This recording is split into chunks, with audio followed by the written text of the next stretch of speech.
কোথায় তুমি অন্যায় কাজে লিপ্ত হয়েছিলে, বান্দার সামনে হাজির হয়ে যাবে। বান্দা চোখের পানি ছেড়ে ডাক দিয়ে কাঁদবে, বলবে আল্লাহর ফেরেশতা রে, আমি অন্যায়গুলো আমি কেমনে লাগবো। ওরে ডান পাশের মাটিগুলো বাম দিকে চাপ দিবে, এত জোরে চাপ দিবে বান্দার ডান পাশের আড্ডিগুলো বাম দিকে চলে যাবে, বাম দিকের আড্ডিগুলো ডান দিকে চলে যাবে। উপর দিকে চাপ দিবে, নিচের দিকে চাপ দিবে, বান্দারে এক একটা হাতুড়ি দিয়ে আঘাত মারবে, শত শত গজ মাটির নিচে চলে যাবে। বান্দা যতক্ষণ পর্যন্ত লেখা হবে না, এক একটা ওই গম্বুজের বাড়ি হবে রে। ওই কবরবাসীর চিৎকার যদি দুনিয়ার মানুষ শুনতো, দুনিয়ার মানুষগুলো হাট ফেল করে মারা যেত। এই কবরের আযাব একমাত্র মানব এবং দানব বুঝতে পারে না। কবরের আযাব হয়, এই কবরে আযাব হয় পশু পাখিতে বোঝে, পৃথিবীর একমাত্র মানব এবং দানব বুঝতে পারে না। ওই কবরবাসীর চিৎকার, কবরবাসীর আওয়াজ যদি দুনিয়ার মানুষ শুনতো, এই মানুষগুলো হাট ফেল করে মারা যেত। আল্লাহ, ওই কবরটা বড় ভয়ঙ্কর হবে রে, ওই কবরটা বড় ভয়ঙ্কর হবে। জোরে জোরে চিল্লায়া বলা যাবে না আল্লাহু আকবার। রিয়াজি না হয় কাল তুমি যাইবা কবরে, মরার পরে দেখবে চেয়ে গো তোমার সবই রইল পড়ে, মরার পরে দেখবে চেয়ে গো তোমার সবই রইল পড়ে, মরার পরে দেখবে। আরো জোরে বলেন, মরার পরে। ঘর করলা বাড়ি করলা সবই যাইবা রে, ঘর করলা বাড়ি করলা সবই যাইবা রে, তোমারও তো যাইতে হবে গো ভাই অন্ধকার কবরে, তোমারও তো যাইতে হবে গো। বলেন তোমারও তো। এর দাদাই গেছে বাবাই গেছে কেউ আইল না ফিরে, দাদাই গেছে বাবাই গেছে কেউ আইল না ফিরে, তোমার তো যাইতে হবে গো ভাইজান অন্ধকার কবরে, তোমার তো যাইতে হবে গো। রিয়াজ না হয় কাল তুমি যাইবা কবরে, আজ না হয় কাল তুমি যাইবা কবরে, মরার পরে দেখবে চেয়ে গো তোমার সবই রইল পড়ে, মরার পরে দেখবে চেয়ে গো। আল্লাহুম্মা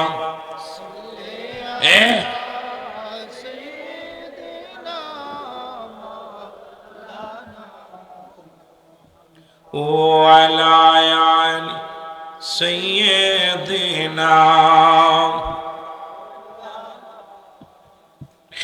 এ দুনিয়ার মুসলমান,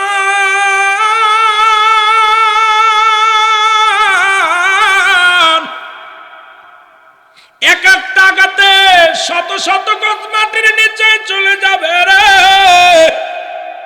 আবার তাকে টেনে হিসেবে বাইর করা হবে, আবার থেকে আঘাত করা হবে, যতক্ষণ পর্যন্ত আপনার আমল নামা লেখা হবে না। নুমান ফেরেশতা একটা কদম তোমার কবর থেকে যাবে না। আল্লাহু আকবার বলো। এ মুসলমান, এইবার তোমার লেখা হয়ে যাবে। এইবার আমল নামা দুইটা আপনার গলার ভিতরে লটকায়া দিবে। যদি নেকির পাল্লা ভারী হয় এই কাগজটা থাকবে উপরে, আর যদি বদির পাল্লা ভারী হয় এটা থাকবে উপরে। আফসোস করতে করতে চলে যাবে, হায় আফসোস বান্দা, 80 বছরের জিন্দেগি পাইলাম, 50 বছরের জিন্দেগি পাইলাম, 40 বছরের জিন্দেগি পাইলাম, সারা জীবন ভরে গুনার কাজ করে আইলা বান্দা। বান্দারে, এই দুনিয়া থেকে বান্দা চলে আসলা, তোমার জন্য অপেক্ষা করে আল্লাহর জাহান্নাম। বড় আফসোস, এতদিন পায়া তুমি গুনাহ ছড়াইতে পারো নাই, এতদিন পায়া তুমি আল্লাহর দ্বীনের কাজ করতে পারো নাই। আফসোস করতে করতে চলে যাবে। এরপর আসবে কবরে মুনকার নেকির ফেরেশতা, আসিয়া দেখবে দুইটা কাগজ লটকানো বেটার গলার মধ্যে। আরে বান্দা, যখন ওই যে বলতেছিলাম এর দুজনের জন্য দুইটা জায়গা খোলা, এর যারা জান্নাতি যাদের গলার মধ্যে লটকানো থাকবে ভালো আমল, আমার আল্লাহর ফেরেশতা ডাক দেবে, বল ও বান্দা তোরা তো ঈমানদার, তোদের জন্য প্রস্তুতি করে রাখছে আমার আল্লাহ। একটু মহব্বতের সঙ্গে দুরূদ শরীফ পড়ুন, আল্লাহুম্মা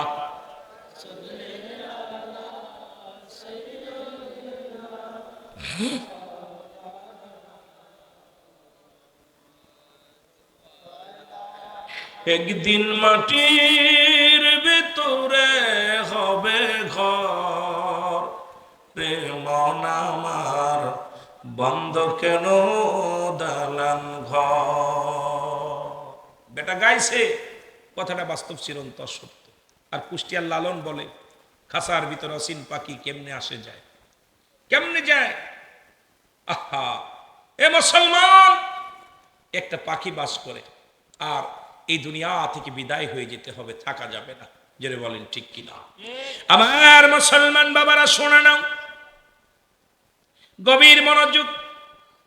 আমি বলতেছিলাম, এক নাম্বার মউত, এই মরণে যদি ইমানদারের মৃত্যু হয় গো,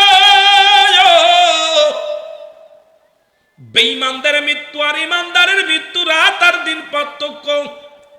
এখন ইমানদারের মৃত্যুটা অনেক আসানে হয়, বেঈমানদের মৃত্যু অনেক কঠিন হয়। আল্লাহু আকবার বলেন না? সবার রূহটা জান কবজ করার জন্য আজরাইল দুনিয়ার মধ্যে আগমন করে না। আজরাইলের মাথা থাকে আসমানে, জমিনের মধ্যে থাকে পা।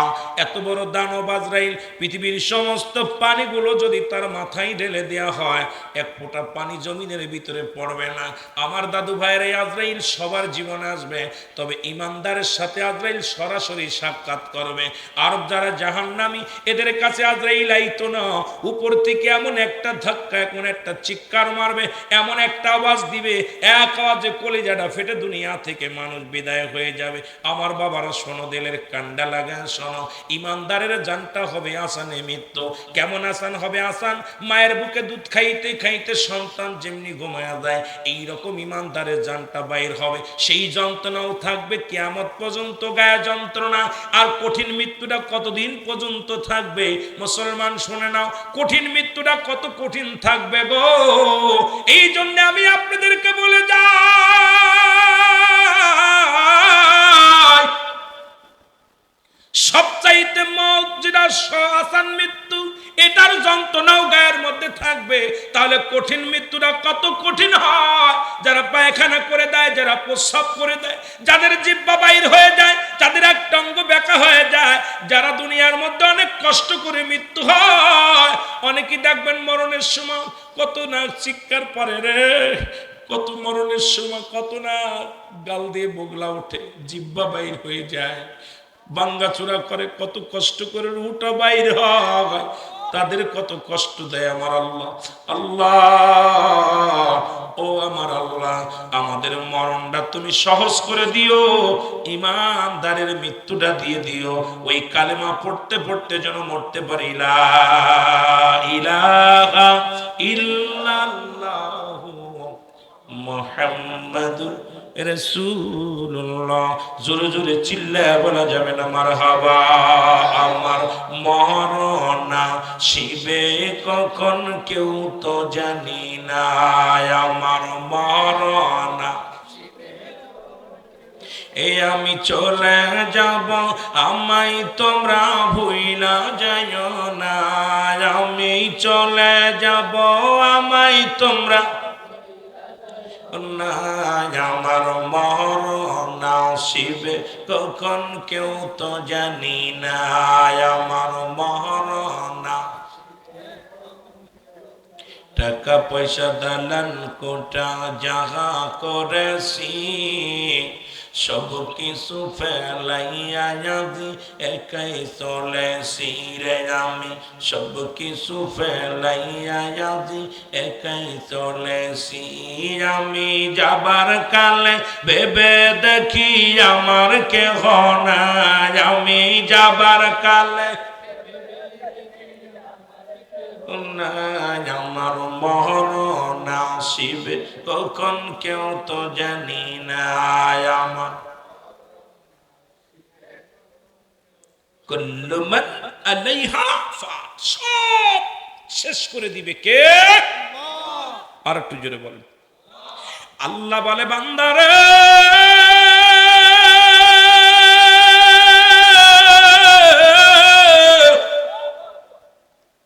এই জমিনের মধ্যে যা কিছু আছে আমি আল্লাহর জন্য বিচ্ছিন্ন করে দেব এই জমিনের 3 ভাগ পানি 1 ভাগ মাটি ওই মাটিগুলো আমি আল্লাহ পুড়ে তামা বানায় দিব এই জমিনের মধ্যে যত পানি আছে সমস্ত পানিগুলো আমি আল্লাহ পুড়ায়া ছাই বানায়া দিব যেদিন কিচ্ছু বলতে কিচ্ছু থাকবে না সেদিন থাকবে শুধু আমার আল্লাহ আল্লাহ কয় বান্দারে সেদিন থাকবো আমি আমার রাসূলুল্লাহর প্রেম নিয়া আমার নবীর ভালোবাসা নিয়া এই জন্য নবী তো উম্মতের কান্ডারি হয়ে আছে আমার নবী বলেন হায়াতি খায়রুল লাকুম আমামায়াতি খায়রুল লাকুম জোরে জোরে চিল্লায় বলা যাবে না মারহাবা এই জন্য নবীর ইশকে দেওয়ানা হয়ে যাও নবীর প্রেমে পাগল হয়ে যাও আল্লাহর নবী ডাক দিয়ে বলে উম্মতিরা রে আমি নবী দুনিয়ার মধ্যে আগমন করেছি আমার উম্মতের কল্যাণের জন্য এই শরীয়ত তরিকত হাকিকত মারফাত যেদিকে তাকাইবেন সেদিকেই নবী যেদিকে তাকাইবেন সেদিকেই নবী শরীয়তে নবী হাকিকতে নবী মারফাতে নবী কবরে নবী মিজানে নবী ফুলসিরাতে নবী আমার মুখের কথা না নবী বলতেছেন হায়াতে খায়রুল লাকুম আমার হায়াতের জিন্দেগিটা আমার উম্মতের জন্য কল্যাণ স্বরূপ গো আজকে কিছু লোক বলে নবী মারা গেছে নবী আমার নবী আমগার মত মানুষ নবী সংসার করেছে নবীর ছেলে মেয়ে ছিল আমার নবীর বাল বাচ্চা ছিল নবীজি সংসার জীবন করেছে রাষ্ট্র চালাইছে আমার নবী দুনিয়ার মধ্যে আমার মতো চলাফেরা করেছে মানব শোনো নবী কয় উম্মতিরা রে আমি নবী দুনিয়ার মধ্যে আগমন করেছি আমার উম্মতের মঙ্গলের জন্য কল্যাণের জন্য আবার আমি দুনিয়া থেকে বিদায় হয়ে গেলাম এখন আমাদের দেশের কিছু মানুষ কয় নবী মারা গেছে আমার নবী কয় না ওফাতি খায়রুল লাকুম আমার নবী ওফাত করলেন আমার নবী দুনিয়া থেকে বিদায় হয়ে গেছে গো আমামায়াতি খায়রুল লাকুম আমার নবী কয় উম্মতিরা শোনো এই পৃথিবী থেকে আমি নবী বিদায় নিলাম গো এটা আমার উম্মতের জন্য কল্যাণ স্বরূপ গো আমি নবী ইন্তেকাল করেছি নবী বিদায় নিছি এটা উম্মতের জন্য কল্যাণ স্বরূপ পৃথিবীর মধ্যে কোন উম্মত যদি ভালো কর্ম করে সঙ্গে সঙ্গে আমি নবী আল্লাহর দরবারে ইস্তেগফার করি আবার যদি কোন উম্মত গুনাহের কাজ করে গো সঙ্গে সঙ্গে আমি নবী আমার আল্লাহর দরবারে ইস্তেগফার করি ক্ষমা চাই আল্লাহর দরবারে আমি মাঝে মাঝেই বলি ওয়াজটা অন্যায় করে ছেলে মাফ চাই বাবা অন্যায় করে গ্রামের ছেলে মাফ চাই চেয়ারম্যান মেম্বার যাইয়া এমন নবীর উম্মত হইলাম ভুল করি আমি ক্ষমা চাই আমার নবী সেই নবীর পক্ষে থাকা লাগবে কি লাগবে না এর মদিনা মদিনা আশিক মুমিনের ঠিকানা বলো না মদিনা বাজান রে ওয়াজটা খেয়াল করবেন দুনিয়াতেও শরিয়াতেও নবী আপনার আমার কল্যাণের জন্য আসছে নবী ঘুমাইছো আমার আপনার কল্যাণের জন্য বালা করে বুঝে নিবেন এই জন্য নবীর সনে পাগল আমরা ওই কবরে লাগবে মিজানে লাগবে ফুলসিরাতে লাগবে মরণ যেহেতু হবে ওদিনও নবী লাগবে এই জন্য আমি আপনাদেরকে নবীর এসকে চলে গেছি আবার আমরা চলে যাব ফিরে মহব্বতে বলেন মদিনা মদিনা আশিক মুমিনের ঠিকানা বলো না মদিনা আশিক মুমিনের ঠিকানা বলো না মদিনা আয় হায় দিদার চালা কাঁদো তোমরা দিদার চেয়ে কাঁদো তোমরা হও না নবীর দিওয়ানা মদিনা মদিনা আরো জোরে বলেন মদিনা মদিনা আশিক মুমিনের ঠিকানা, বলো না মদিনা মদিনা। জালালউদ্দিন সুয়ুতি ৭৫ বার দেখলা নবীজি, বলেন জালালউদ্দিন সুয়ুতি ৭৫ বার দেখলো নবীজি। ওরে এতবার দেখিয়াও নবী, এতবার দেখিয়াও নবী, তৃষ্ণা তাহার মেটে না। মদিনা মদিনা আশিক মুমিনের ঠিকানা, বলো না মদিনা। আয় গায়ে দিদার চায়া কাঁদো তোমরা, দিদার চায়া কাঁদো তোমরা, হও না নবীর দিওয়ানা। মদিনা মদিনা এর নবীর প্রিয় সাহাবী হযরত আবু বকর সিদ্দিকী, বলেন নবীর প্রিয় সাহাবী এর ভালোবেসে শুইল পাশে, ভালোবেসে শুইল পাশে, যায় আসে তাই দেখো না। মদিনা আরো জোরে বলা লাগবে, বলো মদিনা মদিনা আশিক মুমিনের ঠিকানা, বলো না মদিনা।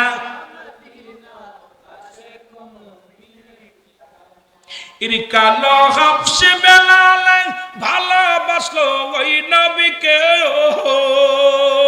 ওরে ইসলামের পথ মোহাম্মদ যিনি বানাইলেন রব্বানা। মদিনা আশিক মুমিনের ঠিকানা। ওয়া মা আরসালনাকা ইল্লা রাহমাতাল লিল আলামিন।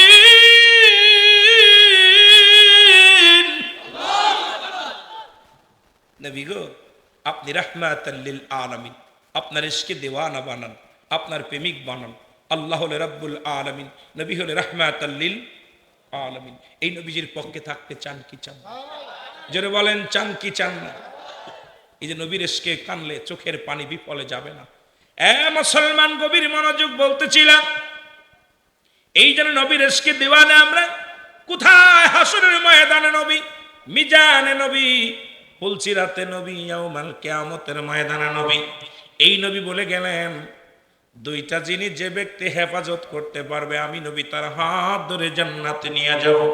নবীর সাথে জান্নাতে যেতে চান কে কে? তো হাত দুখানা তোলেন। নারায়ে তাকবীর।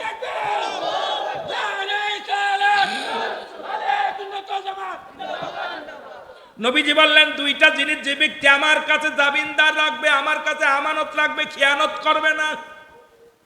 যেহেতু টাউন এলাকার মানুষ, সেই জন্য কথাটা বলেই যেতে হবে। যেহেতু কবরের ওয়াজে গেছি, নবীর সাথে যদি হাত ধরে জান্নাতে যেতে চান, রাসূলুল্লাহ বললেন, সাহাবীরা রে, এই দুইটা জিনিস যে ব্যক্তি ওয়াদা করবে, অপচয় করবে না, আমি নবী তার হাত ধরে জান্নাতে নিয়ে যাব। তার মধ্যে এক নম্বর হলো দুগালের মধ্যবস্তু, এই জিহ্বা, এটাকে কন্ট্রোল করা লাগবে। মুসলমান শুনে নেন, আজ থেকে প্রতিজ্ঞা করব, আজকে যারা মাহফিলে বসেছেন সবাই প্রতিজ্ঞা করবেন, এই জিহ্বা দিয়ে আজ থেকে একটা বিড়ি টান মারবো না, আজ থেকে গাঁজা খাবো না, মদ খাবো না, আজ থেকে এই মুখটা দিয়ে কাউকে গালি দিব না, এই মুখের মধ্যে মদ খাবো না, তারি খাবো না, মুখটা দিয়ে কাউকে কষ্ট দিব না। এই মুখটা যে ব্যক্তি কন্ট্রোল করতে পারবে, আল্লাহর নবী তার হাত ধরে জান্নাতে নিয়ে যাবে। সুতরাং আমার আল্লাহ তাআলা মায়ের নাভির সঙ্গে, মুসলমান শুনে নেন, আপনার নাভিটা জোড়ায়া দিছে কিসের জন্য? এই নাপাক পানি আপনার আব্বা মায়ের, আপনার মায়ের না ওই নাপাক পানি আপনাকে মুখ দেখাওয়ার নাই। এই মুখটা পবিত্র রাখছে আল্লাহর জিকির করার জন্য, রাসূলের দুরূদ পড়ার জন্য, মা বাবার ডাকার জন্য।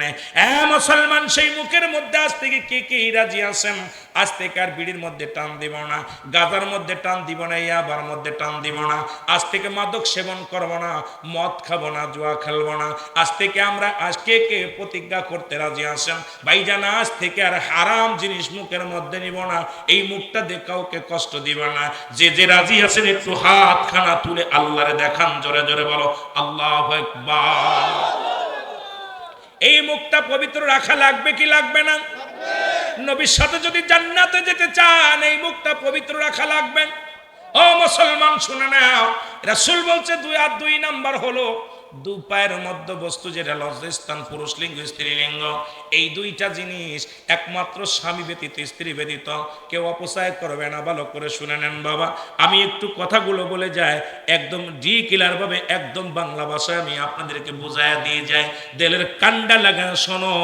এইটা হলো দু পায়ের মধ্যবস্তু, একমাত্র স্বামী ব্যতীত স্ত্রী ব্যতীত এই জিনিসটা অপচয় করবে না। আল্লাহ নবী ওয়াদা করছে, আল্লাহ নবী ওয়াদা করছে পুরুষ লিঙ্গ স্ত্রী লিঙ্গ একমাত্র স্বামী ব্যতীত স্ত্রী ব্যতীত কোথাও কোনো অপচয় করবে না। আল্লাহ নবী ওয়াদা করেছে ওই ব্যক্তির হাত ধরে আমি নবী জান্নাতে নিয়ে যাব। কে কে রাসূলুল্লাহর সঙ্গে জান্নাতে যেতে চান একটু হাত খানা দেখায় দেন, আল্লাহর জন্য বলেন আল্লাহু আকবার। আর একটু জোরে বলেন আল্লাহু আকবার। এই দুইটা জিনিস সামনে আসতেছে 14ই ফেব্রুয়ারি, হয়তো এর আগে আর মাহফিলে আসতে পারবো না। আপনাদের এলাকায় কত হাজার হাজার নারী, হাজার হাজার পুরুষ জিনায় লিপ্ত হয়ে যাবে। আমি আপনাদেরকে বলে যাই, কথাটা বলে যাই, হঠাৎ করে লাইনটা ঘুরাইয়া দিছে এই কারণে, কারণ আমারও মরতে হবে, আপনাদেরও মরণের পেয়ালা পান করতে হবে। এই মরণের আগে জিনাকারীর হিসাবটা একটু শুনে যায়, এই জিনাকারীর আযাবটা একটু শুনে যায়। মুসলমান শুনে নাও, শুনে নাও, এই দুইটা জিনিস যে ব্যক্তি হেফাজত করবে নবী তার হাত ধরে জান্নাতে নিবে। জিনার পরিমাণ শুনে নাও, ভালো করে শুনে নাও। ও মুসলমান, ইসলামের বিধান শুনে নাও, ভালো করে জেনে নাও। পৃথিবীর মধ্যে যদি কোনো পুরুষ বা মহিলা, অবিবাহিত পুরুষ হয়, অবিবাহিত নারী হয়, যদি জিনা ব্যভিচার করে, ইসলামের শাস্তির বিধান হলো তাকে 100 ডোরা মারতে হবে তার গায়ের মধ্যে, এমন জোরে পিটাই তবে কয়েকটা মারা পর যেন সে মারা যায়। যদি সে মারা যায়, মুসলমান অবিবাহিত হলে, যুবক এবং যুবতী যদি অবিবাহিত হয়, সে জানাজা পাবে, সে কাফন পাবে, দাফন পাবে। মুসলমান যদি কয়েকটা মারা পর যদি মারা যায়, মারা যাওয়ার পর তাকে প্রথম গোসল করাবে, গোসল করে তারে কি করাবে মুসলমান? কাফন পরাবে, কাফন পরায় জানাজা পড়াবে, জানাজা পড়ায় দাফন করাবে। যদি কোনো অবিবাহিত পুরুষ হয়, অবিবাহিত নারী হয়, ও মুসলমান শুনে নাও, এরপরে বাকি যে বেতের আঘাতগুলো থাকবে, চাবুকের আঘাতগুলো থাকবে, তোমার কবরের উপরে হাঁকাইতে হবে। এটা হলো ইসলামের বিধান। একটা যদি আপনার এই মুসলমান হবিগঞ্জের জমিনে এইরকম একটা যুবক যুবতী যদি একবার ইসলামের বিধান অনুযায়ী বিচার করা হতো, আল্লাহর কসম করে বলি আপনাদের হবিগঞ্জ শহর থেকে, এই জেলা থেকে চিরতরে জিনা ব্যভিচার বন্ধ হয়ে যেত। জোরে বলেন ঠিক কিনা? আর একটু জোরে বল আল্লাহু আকবার। এ তো গেল অবিবাহিত। বিবাহিত পুরুষ, বিবাহিত নারী, এখন সব জায়গা শুধু ব্যভিচার, প্রায় জায়গা দেখতেছি। গতকালকেও দেখলাম, ও মুসলমান, 3 ছেলে মেয়ে রেখে মা পরক্রিয়ায় পড়ে অন্য পুরুষের হাত ধরে চলে গেছে। হাজার হাজার রিপোর্ট দেখা যায়। কি করো, বাবা থাকে বিদেশে, বিবি অন্য পুরুষ অন্য মহিলার সঙ্গে আসক্ত হয়ে গেছে। বাবারা শুনে নেন, যে সমস্ত বিবাহিত নারী বিবাহিত পুরুষ জিনা করবে, এদের শাস্তির বিধান হলো এই যারা বিবাহিত নারী বিবাহিত পুরুষ, ভালো করে লেখে নেন, যারা শাস্তির বিধান হলো এদেরকে যখন জিনা করে, এদেরকে সর্বপ্রথম নাভি পর্যন্ত মাটির নিচেই পুঁততে হবে, নাভি পর্যন্ত মাটির ভিতরে পুঁততে হবে। এরপরে তার কঙ্কাল নিক্ষেপ করতে হবে, পাথর ছুঁড়ে মারতে হবে, যতক্ষণ পর্যন্ত মৃত্যুবরণ না করে। মানুষের সামনে আড়ালে নয়, ওই রাস্তার কোনারে বা রাস্তার মধ্যে মাটি বুক পর্যন্ত মাটি করে তাকে পুঁততে হবে। নারী পুরুষ দুজনকেই পুঁততে হবে যতক্ষণ পর্যন্ত মৃত্যুবরণ না করবে। পাথর মারা বন্ধ করা যাবে না, পাথর চালাতে হবে। যখন নিশ্চিত হয়ে যাবেন উনি মৃত্যুবরণ করেছে, ওখান থেকে আপনি তাকে তুলাবেন, খুশে উঠাইবেন, মাটির উপরে উঠাইবেন। উঠায়া এই কোন পুরুষ জিনাকারী, মুসলমান বিবাহিত জিনাকারী, বিবাহিত নারী বিবাহিত পুরুষ যারা বিবাহ করছে, এই নারীগুলো তাদের মৃত্যুর পরে তাদের জানাজা পড়া দূরত্ব নয়, তাদের কাফন দেয়া দূরত্ব নয়, তাদের মুসলমান মাটি দেয়া দূরত্ব নয়। ওই বিবাহিত নারী বিবাহিত পুরুষদেরকে শিয়াল কুকুর দিয়ে খাওয়াই দিতে হবে, পথের মধ্যে তাদের দেহখানা খাওয়াই দিতে হবে। আল্লাহর কসম করে বলি, যদি হবিগঞ্জের জমিনে একটা বিচার যদি হতো, একটা বিচার যদি হতো, আজকের সামনে 14ই ফেব্রুয়ারি হাজার হাজার নারী, হাজার হাজার পুরুষ জিনা ব্যভিচারে লিপ্ত হবে। এই জন্য আমি বলে যাই, একটা বিচার যদি আজকে হবিগঞ্জের জমিনে হতো, আল্লাহর কসম, আল্লাহর কসম, জিনা ব্যভিচার চিরতরে বন্ধ হয়ে যেত। জোরে বলেন ঠিক কিনা? পরক্রিয়া খালি স্বামী থাকতন্যের কাছে, বউ থাকতন্যের কাছে, জিনাকারীরা সব জিনাকারী। এই জিনাকারীর বিধান হলো সে বিবাহিত পুরুষ হলে তার জানাজা পড়া যাবে না, ফতুয়া মুফতি সাহেব আছে। বিবাহিত হলে তাকে কাফন পরানো যাবে না, দাফন দেওয়া যাবে না, তার লাশটা ছুঁড়ে মারতে হবে, পা কোথায় রাস্তায় ছুঁড়ে মারতে হবে, কুকুর শেল দেখে খাওয়া দিতে হবে। আজকে আমার দেশে যতগুলো ধরা পড়ে বিষয় 90% হচ্ছে জিনাকারী অবস্থা। জিনার অবস্থা দেখলে বড্ড ভয় লাগে। আর কেন হবে না? কারণ আমাদের কপাল ভালো না। কারণ যে দেশে বাংলাদেশে 90% মুসলমান, সেই দেশে ঢাকা মর্গে হয় জিনা, সেই দেশে চট্টগ্রাম মর্গে হয় জিনা। আমি মিথ্যা বলতে আসি নাই বাবা। দেখলাম ঢাকা মর্গে লাশ মরে গেছে বিষ খেয়ে, আলামত হলো জিনার। মারা গেছে অ্যাক্সিডেন্ট করে, আলামত হলো জিনার। লাশ মারা গেছে গলায় দড়ি নিয়ে, আলামত হলো জিনার। তখন ডাক্তাররা বড় বিপদের মধ্যে আছে, চিন্তা করে ঘটনাটা কি। মারা গেলে এক ফেলি, আলামত এটা কেন?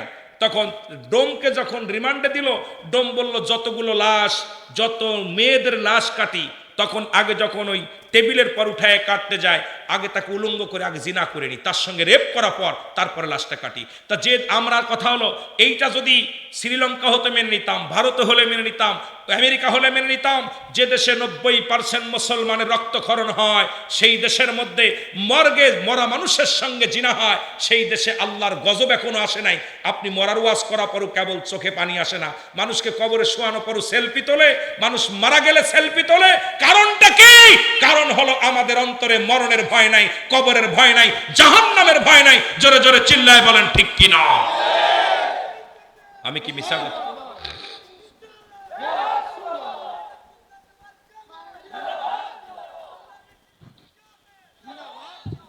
আমি কি আপনাদের মিথ্যা কথা বলছি? মিথ্যা বলছি? আমি আশ্চর্য হয়ে গেছি। যদি অন্য রাষ্ট্র হতো, মরার পরে, আমার দেশে মরার পরে মর্গে নিয়ে যায় লাশ কাটার জন্য, ময়নাতদন্তের জন্য, সেখানেও লাশের সঙ্গে জিনা হয়। আল্লাহ, আপনারা শুনলে কষ্ট পান। অনেক অসাধারণ মানুষ এগুলো জানেন না। দুইটা হাসপাতাল, তো ঢাকা মেডিকেল কলেজ হাসপাতাল, চট্টগ্রাম মেডিকেল কলেজ হাসপাতাল, দুইটাই ধরা পড়ছে। তারা বলতেছে একজন নয়, দুজন নয়, যতগুলো নারী কাটছে সব আগে জিনা করে নিছে। অন্য যে বুড়া মুড়া যেগুলো ভাঙড়ি চুংড়ি, এগুলোর কাজ যায় নাই, একটু মোটামুটি কথা বোঝেন। তারপর তাহলে আমার দেশ কত জিনা ব্যভিচার চলতেছে। আল্লাহ যে এই যে কিছুদিন আগে করোনা দিয়েছিল, আল্লাহ আমাদেরকে শেষ করে দেওয়ার দরকার ছিল। কারণ আমাদের মধ্যে কোনো ভয় ভীতি একেবারে আমাদের না। কারণ আমাদের অন্তর এমন মরা মরছে, অন্তরের ভিতরে মরমরে পাথর হয়ে গেছে। এই অন্তরের ভিতরে আল্লাহর ভয়, রসুলের প্রেম জাগতেছে না। কোথায় অবস্থান বিরাজ করতেছি? হাতের মধ্যে জিনা, পায়ের মধ্যে জিনা, ব্যভিচার, চোখের মধ্যে জিনা, জিনা আর জিনা, ব্যভিচার। জোরে বলেন ঠিক কিনা? একটু মহব্বত দুরূদ পড়েন। আল্লাহুম্মা সাল্লি আলা সাইয়্যিদিনা নবিয়ানা শাফিয়ানা মাওলানা মুহাম্মদ। আল্লাহুম্মা সাল্লি আলা নবিয়ানা শাফিয়ানা। আদম যখন মাটি পানি, মরণ নবীজি খোদ রাসূল। আদম যখন মাটি পানি, মরণ নবীজি খোদ রাসূল। তার উপরে পড়েন দুরুদ, তার উপরে পড়েন দুরুদ। আল্লাহ ফেরেশতা কুল। আল্লাহুম্মা সাল্লি আলা সাইয়্যিদিনা মুহাম্মদ এর নবিয়ানা শাফিয়ানা। এ দুনিয়ার মুসলমান,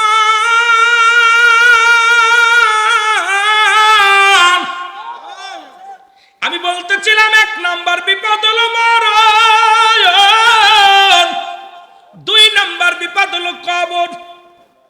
মারহাবা বলেন। কবর বলতে বোঝায় মানুষের মৃত্যুর পর থেকে শুরু করে কিয়ামত পর্যন্ত জগৎটাকে বলা হয় কবরের জগৎ।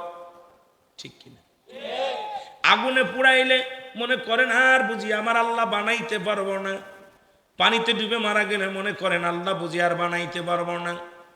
মুসলমান হাঙ্গর কুমিরে খাইলে মনে করেন আমার আল্লাহ আর বানাইতে পারবো না, আমার আল্লাহ হুকুম দিবে সঙ্গে সঙ্গে হয়ে যাবে। সুতরাং কবর বলতে বোঝায় মানুষের মৃত্যুর পর থেকে শুরু করে কিয়ামত পর্যন্ত জগৎটাকে মনে বলা হয় কবরের জগৎ। এ মুসলমান, কবরে যেদিন শোয়াইবে অনেক লম্বা ইতিহাস। আপনার মুনকার নেকি কিরামুন কাতিবিন, আপনার অঙ্গ প্রত্যঙ্গ চলার জন্য যতগুলো ফেরেশতা ছিল বিদায় যেদিন নিয়ে নেবেন, আজরাইল সাল্লাম যেদিন জানটা আপনার বাইর করবে, আপনাকে ওই মার্কিন কাপড়ের মধ্যে শোয়াইয়া 3 টুকরা কাপড় দিয়ে আপনাকে জানাজার নামাজ পড়ে কবরে শোয়া দিবে। ওই কবরে শোয়ানোর পর একজন ফেরেশতা আসবে, নাম তার হলো নোমান ফেরেশতা। আল্লাহু আকবার। আর একটু জোরে বলেন। এই নোমান ফেরেশতা এসে আপনার কবর থেকে উঠাইবেন, ডাক দিয়ে বলে, বান্দা আজরাইল তোমার রূহটা নিয়ে গেছে, আমি তোমার উঠাইলাম। কবর থেকে উঠানোর পরে অনেকেই জানেন কবরে শোয়ানোর পর মনকার নেকির ফেরেশতা আসবে। না রে বাজান না, মনকার নেকির ফেরেশতা আসার আগে একজন ফেরেশতা আসবে, সেই ফেরেশতার নাম হলো নোমান ফেরেশতা। আপনাকে রূহটা দিবে, দিয়া বলবে, ফেরেশতার হাতে 2 টুকরা কাপড় থাকবে, 2 টুকরা কাগজ থাকবে, 1 টুকরা থাকবে নেকির আমল, আর একটা থাকবে বদ আমল। এই 2টা কাগজ নিয়ে বান্দার কবরের ভিতরে হাজির হয়ে যাবে। ডাক দিয়ে বলবে, হে দিলদার সাহেব শোনো, ওঠো বান্দা ওঠো, এই নাও তুমি লাখো, এই নাও তুমি লাখো। বান্দা তখন হাতের মধ্যে নিয়ে দেখবে 60 বছরের জিন্দেগি কত রাকাত নামাজ পড়েছিল, কত ওয়াক্ত নামাজ তুমি দুনিয়ার মধ্যে আদায় করেছো, কত ভালো কাজ করেছো, দান সদকা করেছো, এই দুনিয়ার মধ্যে নেকির কাজ করেছো, দুনিয়ার মধ্যে কোরআন পড়েছো, নবীর দুরূদ পড়েছো, জিকির আজগার করেছো। বান্দা আমলটা পায় অত্যন্ত খুশি হয়ে যাবে, বলে লিখে দাও, যার যার আমল নামা তার লেখা লাগবে। মুসলমান শুনে নেন, আপনারা জানেন কেরামন কাতিবিন 2 জন ফেরেশতা লিখে রাখে, এটা আপনার কাছে জমা হবে, এটা আবার যার যার হাতে তার লেখা লাগবে। বান্দা ডাক দিয়ে বল, ফেরেশতারে আমি লিখবো কেমনে, আমার কাছে তো কলম নাই। ফেরেশতা বলবে, বান্দা কলম তোমার ডান হাতের শাহাদাত আঙ্গুল মুবারক। সুবহানাল্লাহ বলেন। আর একটু জোরে বলেন আল্লাহু আকবার। এই আঙ্গুলটা হবে কলম। এ মুসলমান শুনে নে, অনেকেই আঙ্গুল ধরে কত ঘুষের টাকা লেখিস, সুদের টাকা লেখিস, এই আঙ্গুল দিয়া চুন খায়। অনেক আলেম আছে বাবা যারা পান খায়, আঙ্গুলের মাথায় চুন জড়ায়, এই আঙ্গুলটা চুন খাওয়ার জন্য নয়। এই হাতের মধ্যে যতগুলো আল্লাহ নখ দিছে, এই নখের মধ্যে সর্বশ্রেষ্ঠ উত্তম আঙ্গুল হলো এটা। কারণ নবীজি দ্বিখণ্ডিত চন্ড দ্বিখণ্ডিত করেছিল শাহাদাত আঙ্গুলের ইশারায়। এই আঙ্গুলটার বড় দাম, এই আঙ্গুলটা হবে কলম বান্দার। ডাক দে বলবে, বান্দা আমি কলম পাইলাম, কালি পাবো কই? এবার বলবে, বান্দারে কালি হলো তোমার মুখের থুতু মুবারক। আমি তোদের পায়ে ধরে বলে যাই, এই মুখের থুতুটা নষ্ট করিস না, এই মুখ দিয়ে গাদার মধ্যে টান দিস না, এই মুখ দিয়ে কোনো মদ খাস না, এই মুখ দিয়ে হারাম জিনিস ভক্ষণ করিস না, এই মুখটা দিয়া কাউকে কালি দিস না, এই মুখের থুতু মুবারক হবে কালি।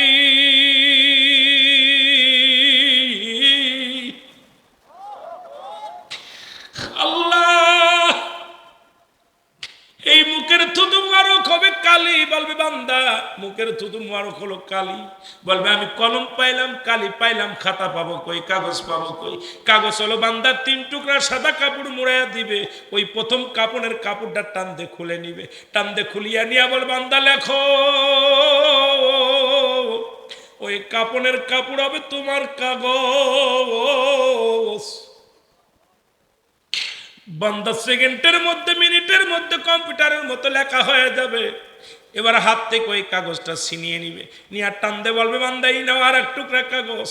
হাতের মধ্যে নিয়ে দেখবে রে 80 বছরের জিন্দেগি কোথায় কোন জায়গা সুদ খাইছো, কোথায় ঘুষ খাইছো, কোথায় কোন মহিলাকে নিয়া, কোন চার বাগানে ঘুরেছো, কোন রিসোর্টে নিয়ে কোন মহিলারে নিয়ে রাত কাটাইলা, কোথায় তুমি সিনেমা দেখলা, কোথায় তুমি গান শুনলা, কোথায় তুমি বন্ধু বান্ধব নিয়ে পরের মুরগি চুরি করে খাইলা, পরের গাছের ডাব চুরি করে খাইলা, পরের দোকানের মাল চুরি করলা। এই দুনিয়ার মধ্যে যত অন্যায় করেছে সব সামনে হাজির হয়ে যাবে। বান্দা লেখতে বলে লেখো। বান্দা চিৎকার মেরে বলবে, ও আল্লাহর ফেরেশতা, আমি এইগুলো করি নাই, আমি তো এগুলো করি নাই। ডাকতে বলবে, না রে আল্লাহর বান্দা শোনো, আজকে যেমন ভিডিও গুলো হয়, এই ভিডিও পেলে বাইর করবে 50 বছরের জিন্দেগি, 60 বছরের জিন্দেগি, কখন কোন টাইমে কোন মাসে কোন বছরে তুমি অন্যায় করেছিলে, কোন রাস্তায়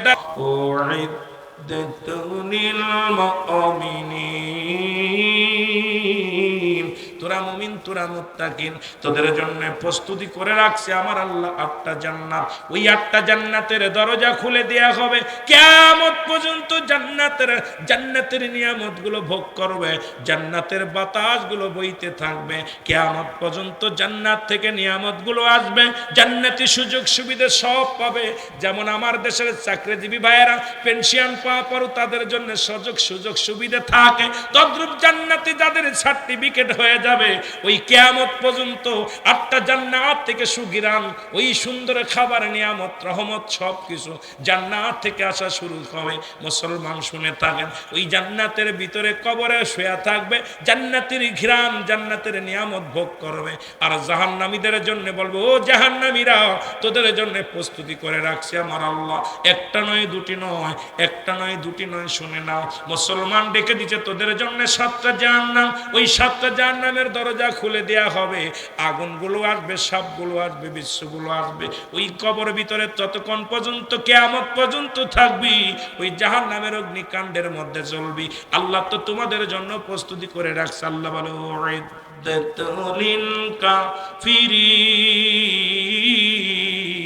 কাফের বেঈমান মুনাফিকদের জন্য প্রস্তুতি করে রাখছে, একটা নয় দুটি নয়, 7টা জাহান্নাম। এ মুসলমান শুনে নাও, আমার দেশের মুনাফিকে ভরপুর। এই জন্য নবীর জামানাও মুনাফিক ছিল, এখনো ছিল, এখনো অসংখ্য মুনাফিক আছে। আল্লাহ বলে, মিনান নাস, মানুষের মধ্যে মায়াকুলু, তারা বলবে আমান্না, তারা ঈমান আনছে, বিল্লাহি, আল্লাহর প্রতি, অবিল ইয়াউমিল আখির, আখিরাতের প্রতি বিশ্বাস স্থাপন করছে, ওমা হুম বিমুমিনিন। আল্লাহ কয়, হাবিবরা, আপনার কদমের মধ্যে একদল লোক যাবে, তারা মুমিন মুত্তাকিন বলে দাবি করবে, তারা আখিরাতের প্রতি বিশ্বাস স্থাপন করতে বলছে, ঈমান আনছে। নবী গো, না না না, আজকে মুসলমানের গর্বে জন্ম নিয়া যাদের অন্তরে কবরের ভয় নাই, হাসরের ভয় নাই, মিজানের ভয় নাই, আল্লাহ ওই কবরে কি জবাব দিবি, কিয়ামতের ময়দানে কি জবাব দিবি? আল্লাহর আদালতে কোনো জবাব দিতে পারবি না, আল্লাহর আদালতে ধরা পড়ে যেতে হবে। জোরে জোরে চিল্লায় বলেন ঠিক কিনা? অস্বীকার করবে সব মানুষ। এ মুসলমান, এই কবরটা হবে ভয়ঙ্কর, স্থায়ীতে ভয়ঙ্কর হলো কিয়ামতের ময়দান। আল্লাহু আকবার বলো, একটু জোরে জোরে চিল্লায় বলো আল্লাহু আকবার। এটার মধ্যে পড়ে থাকলে চলবে না, অনেক আলোচনা রয়েছে রে বাবা। সব কিছু যেদিন শেষ হয়ে যাবে, 4 জন ফেরেশতা জিন্দা থাকবে। তার মধ্যে নাম্বার 1 হলো হযরত আজরাইল আলাইহিস সালাম, মিকাইল আলাইহিস সালাম, জিবরাইল আলাইহিস সালাম, ইসরাফিল আলাইহিস সালাম। এই 4 জন ফেরেশতা জিন্দা থাকবে। আমার আল্লাহ যেদিন উল্টা পাল্টা সব কিছু, নদী নালা সব যেদিন শেষ হয়ে যাবে, আমার আল্লাহ ডাক দিয়ে বলবে, আজরাইল, আর দুনিয়ার মধ্যে কে কে আছে বলো? বলে, আল্লাহ দুনিয়ার মধ্যে কেউ নাই, সব তো শেষ হয়ে গেছে। কয়, আমি হলাম স্রষ্টা, তোমরা হলে সৃষ্টি, এখন সৃষ্টিতে কে আছে বলো? বলে, আল্লাহ গো, আমরা 4 জন ফেরেশতা আছি, আর আপনি আছেন মোট 5 জন আছি। আমার আল্লাহ বলবে, আজরাইল রে, যাও, দৌড়ে যাও, ওই না জিবরাইলের জানটা বাইর করো, ওর আর প্রয়োজন নাই, নিয়ে আসো। আজরাইল চলে যাবে জিবরাইলের কাছে, জিবরাইলকে সালাম দিবে, আসসালামু আলাইকুম ভাই জিবরিল, আমি আপনার কাছে এসেছি, আপনি সৃষ্টি, আমার স্রষ্টার কাছে যাওয়ার জন্য আপনাকে নিতে এসেছি। জিবরিল আমিন বলবে, আল্লাহ আমাকে একটু সুযোগ দেওয়া যাবে কিনা? আল্লাহ বলবে, না না, আমি পৃথিবীর মধ্যে যত সৃষ্টি করেছি সব শেষ হয়ে যাবে, আমি একমাত্র স্রষ্টা থাকবো, সৃষ্টির কোনো অস্তিত্ব থাকবে না, সব শেষ করে দিব। জিবরিল, আজকে তোর কোনো আপিল চলবে না, যাও রূহটা নিয়ে আসো। সঙ্গে সঙ্গে জিবরাইলের রূহটা বাইর হয়ে যাবে, থাকবে 3 জন। কয়ে, যাও যাও, মিকাইলের জানটা বাইর করো। একই আফসোস করবে মিকাইলকেও। এই মিকাইল বলবে, কোনো আফসোস চলবে না, যেহেতু আমি একমাত্র স্রষ্টা থাকবো, সৃষ্টি থাকবে না। মুসলমান শুনে নাও, চলে যাবে কোথায়? মুসলমান ইসরাফিলের কাছে। ইসরাফিলের একই অবস্থা হবে, 3 জন যেদিন বিদায় হয়ে যাবে, আমার আল্লাহ ডাকতে বলবে, আজরাইল,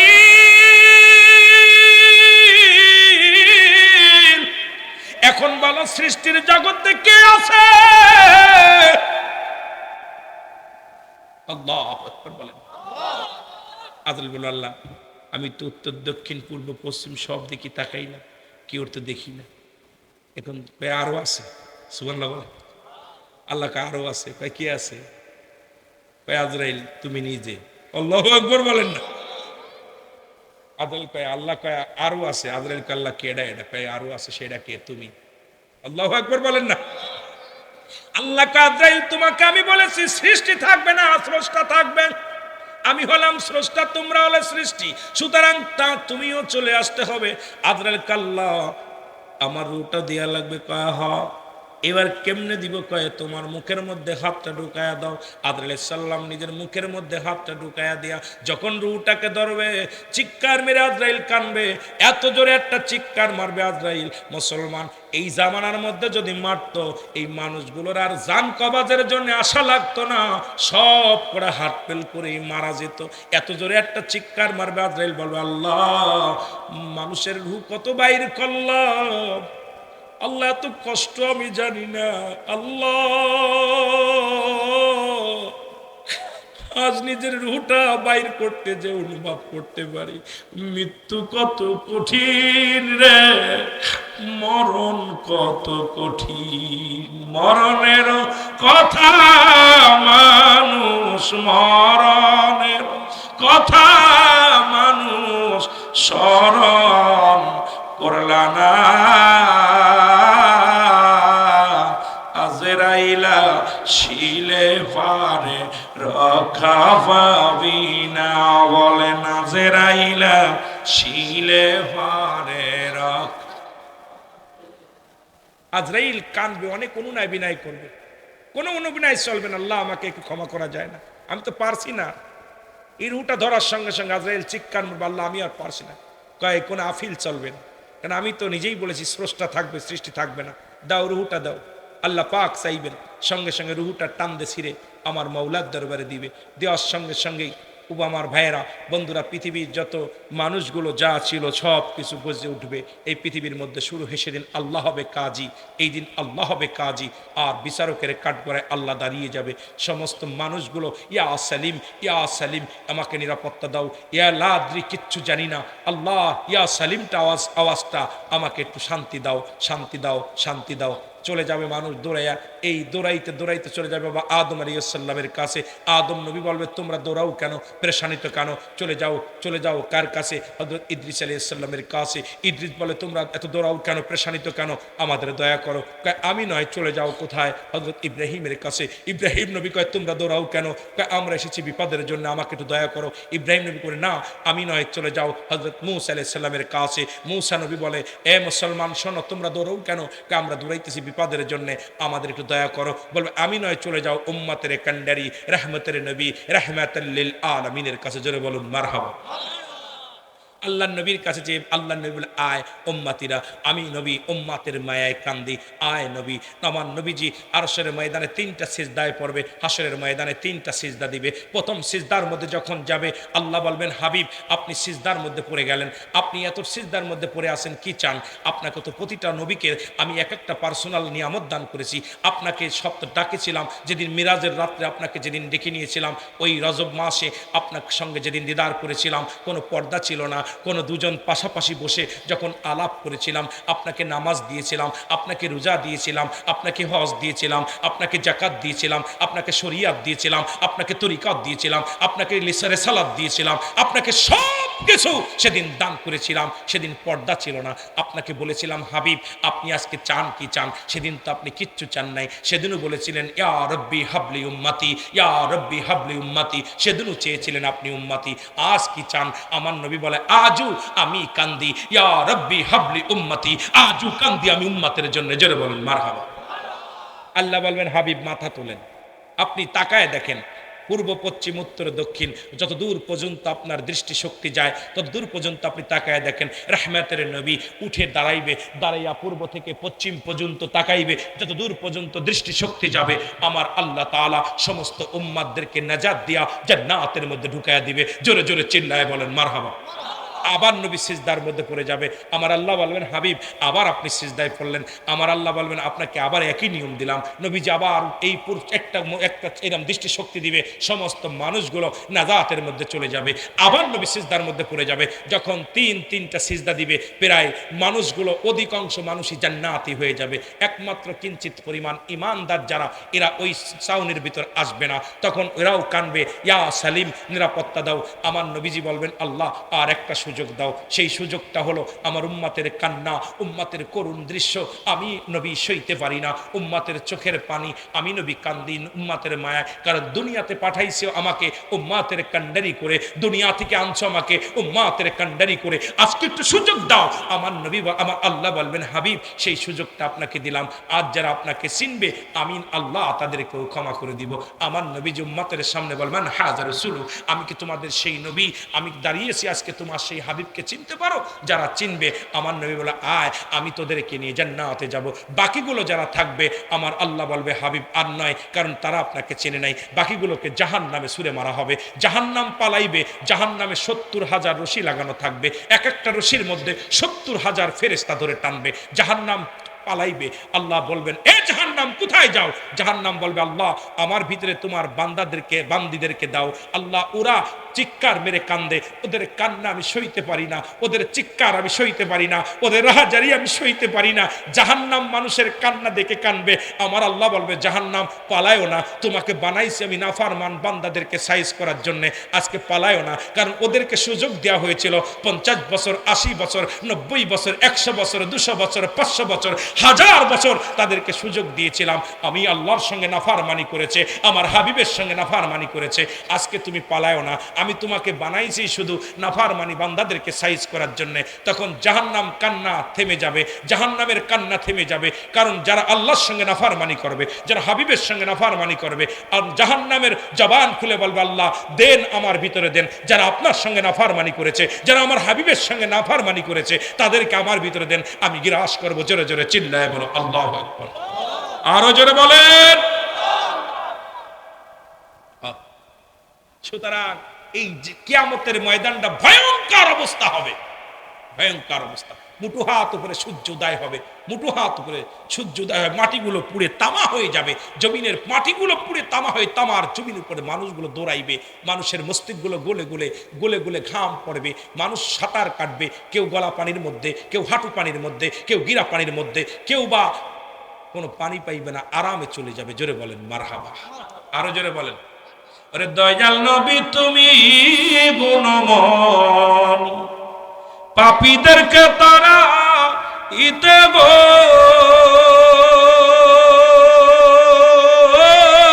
নবী পাঠায় মাওলা কাদের গনি গো নবীজি, মায়ার নবী তুমি গুণময়, বলেন দয়াল নবী তুমি রহমতে আলম গো নবী তুমি সর্বগুণের গুণী গো নবীজি, তুমি সর্বগুণের গুণী, দয়ালের দয়াল তুমি গো নবী, তুমি পারের কান্ডারি গো নবীজি, মায়ার নবী তুমি গুণময়ী, বলেন দয়াল নবী তুমি গুণময়ী। হবিগঞ্জের আশেকেরা ফেলে চোখের পানি গো নবীজি, ফেলে চোখের পানি, কঠিন হাসরের দিনে গো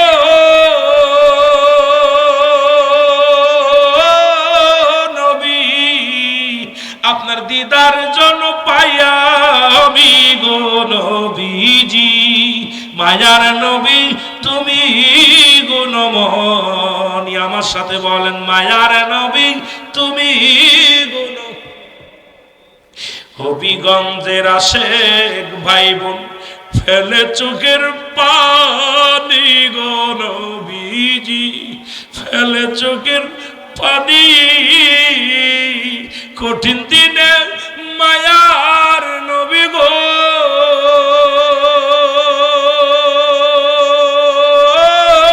নবী সাফায়াত করে লয় তুমি গো নবীজি, মায়ার নবী তুমি গুণময়ী, বলেন দয়াল নবী তুমি গুণময়ী, পাপীদেরকে তারাইতে গো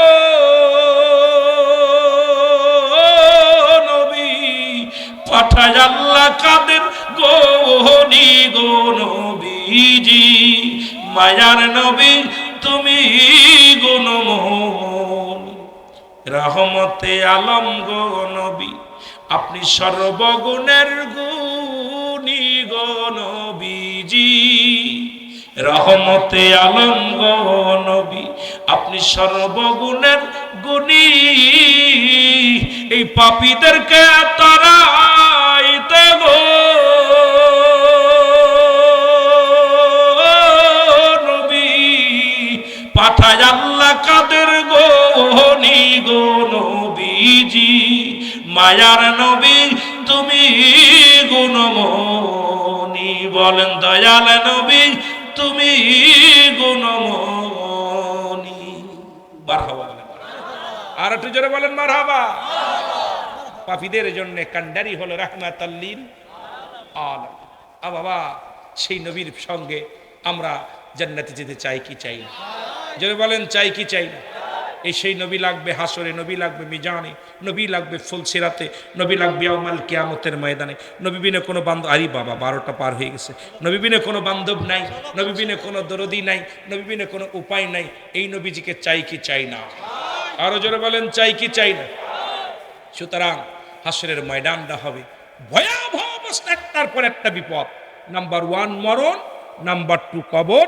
নাম্বার 3 কিয়ামতের ময়দান সেদিন জাররা জাররা বিচার হবে জাররা জাররা বিচার হবে জাররা এমন জাররা ব্যবহার করছে বিচারের হাসরের দিনে কোনো পরিমাণ সার হবে না কোনো চুল পরিমাণ আল্লাহ যদি বিচারের কাঠগড়ায় দাঁড়া করে আমার মন বলে না কোনো মুন্সি মৌলবী বাঁচতে পারবে ঠিক কিনা ঠিক কিনা আল্লাহ যদি দয়া না করে সব মৌলবী আমু ধরা পড়ে যাবে আমিও ধরা পড়ে যাবো অনেক বুজুর্গ দেখাইতেছেন আপনারা আল্লাহ আল্লাহ আমাদেরকে যেন আসান করে দেয় হাসরের ময়দান যেন সহজ করে দেয় সকলে বলুন আমিন আমরা নবীজিকে একটু সালাম জানাই নবী